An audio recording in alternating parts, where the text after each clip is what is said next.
Hello everyone, it's Mary. Welcome back to the channel.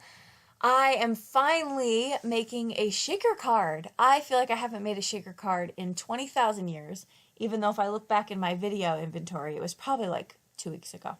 However, we are going to make this shaker card using a Darcie stamp set. This stamp set, okay, listen, self-identification, I am a Darcie fanatic.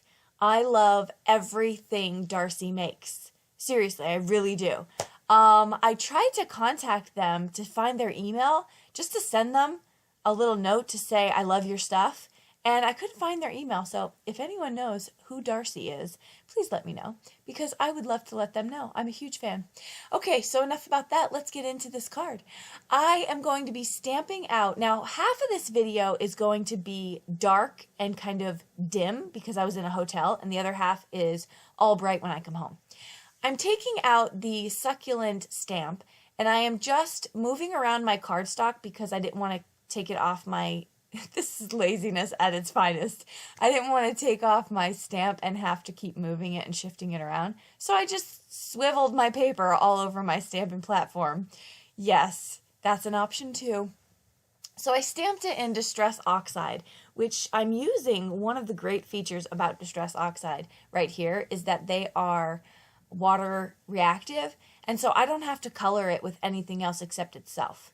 So I am taking a water brush and I'm just coloring in this succulent with its own ink from the sides. So it doesn't get much easier than that. Of course, there's no fancy blending or anything like that, but I really didn't care. I thought this was plenty sufficient to color in the entire background. Now, I'm not going to show you the whole thing because that would just be dreadful. But here I am finishing up, and I'm just adding finishing up the extra bits there, and you have a colored in background. So I decided to chop that down later, as you saw in the beginning. We'll come back to it.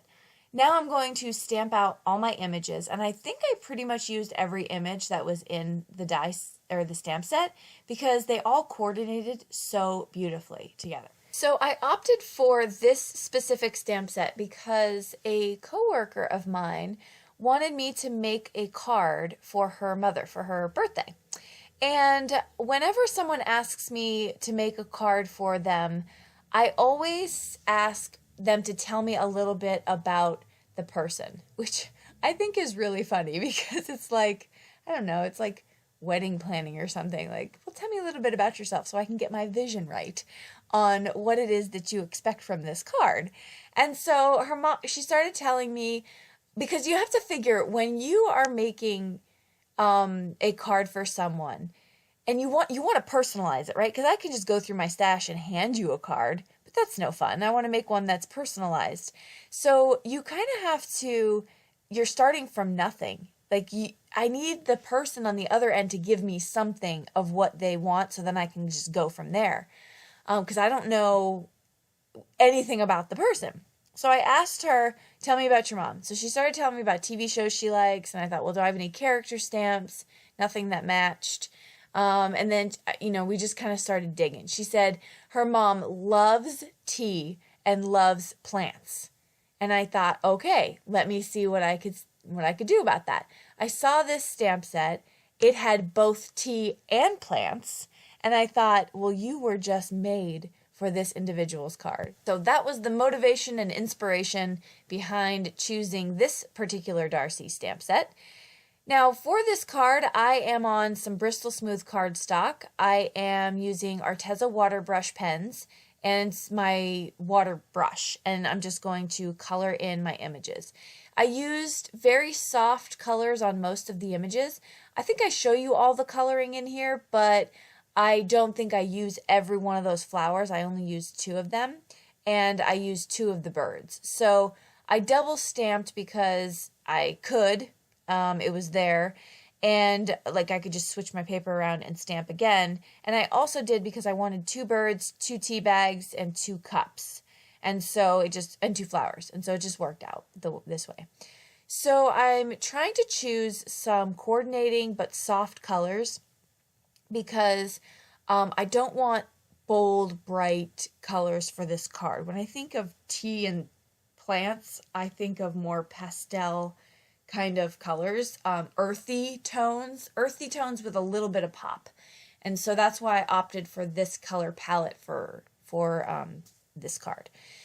Going through here, and I'm just going to use, normally for the purples, I like to use the purple and then the magenta color. But again, keeping this palette really soft, which is a feat for me because I usually go with much more bold colors. The tea color, I went for the actual liquid tea inside the cup. I went for a very soft color as well. And then for the plate, we're working with a light gray for that. Okay, so you can see me go through here. I believe I used one color on most of the images as opposed to using two, and that also allows you to have a much softer palette when you're coloring. So if you have trouble like me sometimes because you just put things down too heavy, just keep that in mind too. Maybe you just use one color instead. So we have our images colored up, and I did have to fussy cut those. Okay, we're home. So now I'm back home from my trip, and I put everything in a little plastic baggie to protect it because I could not figure out how to finish this card when I was down in Alabama. I just couldn't know. So I came home. Now I have my die cut machine. I have my dies. I have this label die, nesting dies that I've had. I think this was the first nesting die set I ever bought. And so I'm like, okay, this is how I'm going to do my card. And then something just did not sit right with me. It was too busy. I wasn't feeling it. So I took I think it's the next size down or 2 down, and I cut that out, and now it's all coming together in my brain stem. I'm saying, I think this is going to be a shaker card. So look at that. I ink blended an entire panel without hitting record. So let's do that again. I feel like you should see me ink blend. So I pulled out another piece, die cut it, and I'm going to go through. And funny enough, the yellow was done because I forgot to hit record a second time when I intended to redo it for you all. Yeah, I don't know what's going on with my head. So I'm taking these two regular Distress with my makeup brushes, and I am ink blending them on. And I am just in love with the fact that I could pull out my Distress inks again and blend them and not have harsh lines and get that beautiful brightness from those colors, because I love oxides, never get me wrong. But the Distress line is so bright and pretty. I'm just so happy that I can now ink blend comfortably with them without it making it look smudgy and splotchy. Okay, so I'm going to pull out some score tape here, some very thin score tape, and I am going to pull off the release paper, and I die cut the same exact shape and size in acetate. So now I'm almost going to make like this shaker element that's sitting up on top of the paper. I'm going to double up my foam tape here. I use less expensive foam tape from Amazon, and I really like it. It works just as well, and it's a third or sometimes a fourth of the price. And here we go. You can pull off both release papers, and it could bend in whatever direction you want to. So I place that down. I'm pulling out some magic sequins from Neat and Tangled, some clear sequins, and some beads. Hindsight, I would have gone without the beads because I had to redo. I've had a little tiny space in between my tape, which wouldn't have mattered with sequins, but with the beads, they found their way out. They were like, what? There's a hole? I'm out of here. And yeah, I had trouble with that. So I had to redo that piece of it. So I'm going to lay down the back that you saw me ink blend. And then we have our little shaker element. So here you can see beads are falling out all over the place. I was like, oh, come on.